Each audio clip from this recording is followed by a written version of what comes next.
Hi, I'm back. This is video 3 of my journey to abundance. As Thich Nhat Hanh once said, your story must be your message.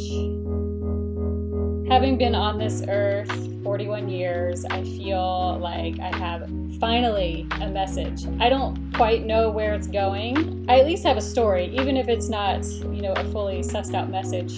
I feel like by sharing where I've been, what I've been through, and kind of a lot of the aha moments I've had along the way, it can bring some value to someone out there and inspire someone or help someone feel less alone, or even help give someone insight into what they should do next, or maybe justify how they've been living their lives, or anything to that capacity. And I would encourage anyone who is watching to do the same. Share your story, share who you are, because it's such a gift to the world. Don't be shy, just do it. You can be inspired by me doing it. Here we go. Okay, so the last video, I think I ended at me working for Tyler's. So now it's 2008. I just moved to Austin, Texas.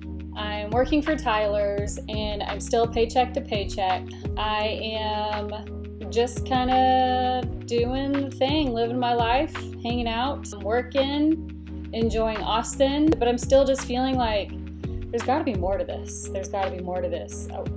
I'm a happy person naturally, but I'm just feeling like there's got to be more to life than this. I loved Tyler's and I loved the people that I worked with and I loved my boss, but I just felt like there was something more. In 2012, I ended up quitting my job because I was feeling antsy and I was just not wanting to be in an office all day, every day. I decided to, with the invitation of my friend Andy that I met that year, to ride our bikes down the West Coast from Canada to Mexico. This was the trip that I was just like, this is my aha moment. This is where I'm gonna figure it out. I'm gonna figure out my $1 million idea and stop having to do the 9-to-5 grind every day.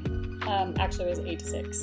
We did our trip. It was incredible. We met a lot of amazing people, but by the time we found ourselves at the border of Mexico at the end of the summer that year, in early August, I didn't have my aha moment. I took the train to get myself back to Austin from LA, and it was a 30-hour train ride. So I had a little bit of time to reflect. This is when I came up with the idea to start my company, Good Type.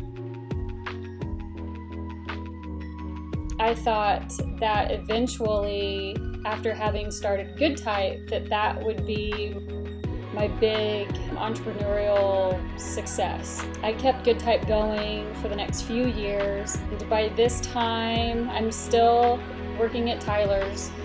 I went back to Tyler's after like 6 months after my bike trip because, I had about a six-month financial roadway is what I had left. I had about 6 months left to not have to go back full time, but lo and behold, I found myself back in a full-time job.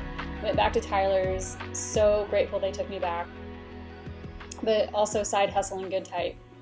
Still, same scenario, having fun in life, enjoying life.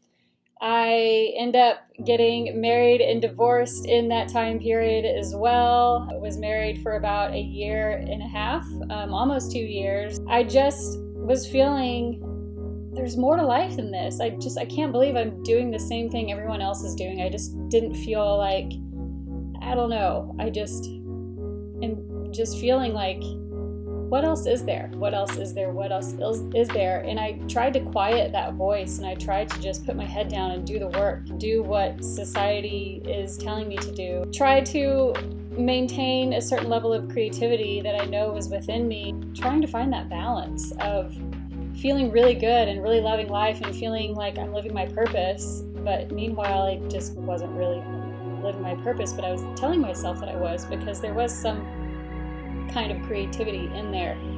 I ended up in 2017 selling my house, selling all of my stuff, because I just felt like I had all this stuff, but for what?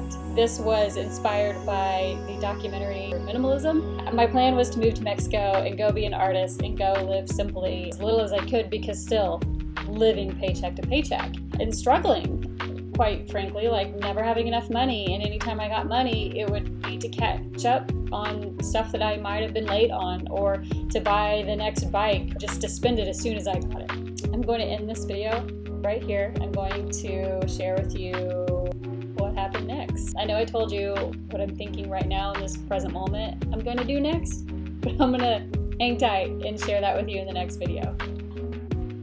Thanks for listening.